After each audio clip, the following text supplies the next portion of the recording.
I would say the British media probably does reflect a relatively negative view of Pakistan, partly because of the Afghan war, partly because of racial prejudice.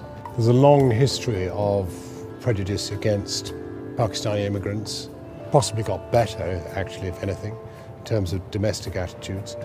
But yes, I would say they don't have a sunny view of Pakistan.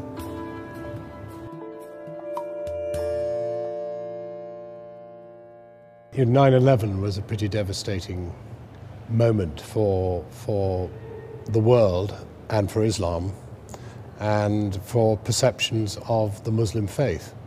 I would describe most American news as ambulance chasing. Basically, it's extremely domestic. Very few people in America would have much idea about Pakistan, whatever the media have to say about it.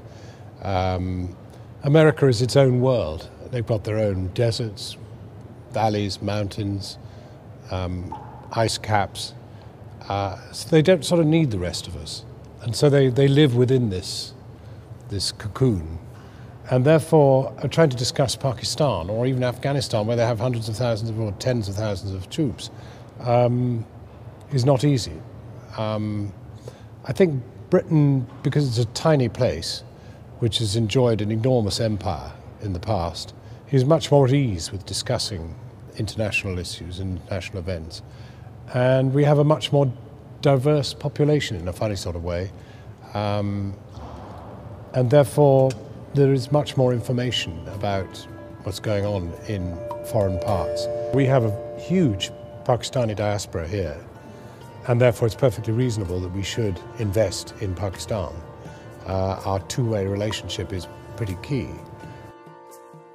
And I think, secondly, I mean, the imperial hangover means that we still have enormous influence in Pakistan. And one way of developing our own trade is actually aid. If you aid a country to develop, there's a good chance they'll trade with you when that aid delivers jobs, capacity, know-how.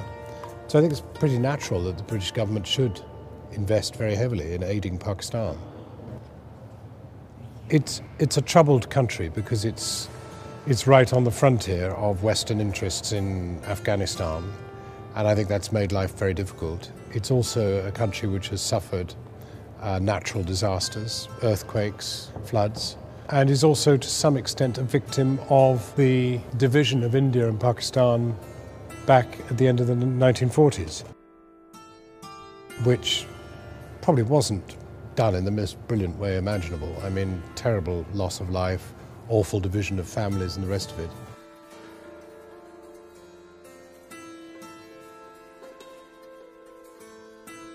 Undoubtedly, Western interference in the region generally, I mean, from Iraq right through to Pakistan, has made life very difficult. The trouble is that the interference in Afghanistan and Pakistan was a result of 9/11 and the interference that represented in America. People are interested in Imran Khan because of his cricketing past and because of his political presence.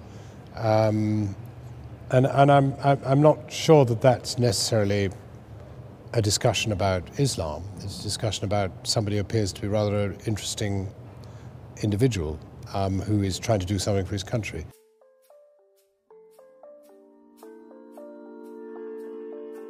I think we do get coverage of other things, natural disasters, the relationships between families and the rest of it. I don't think it is all negative. I mean, to be honest, I'd have said the greatest criticism of news coverage of Pakistan is there isn't enough.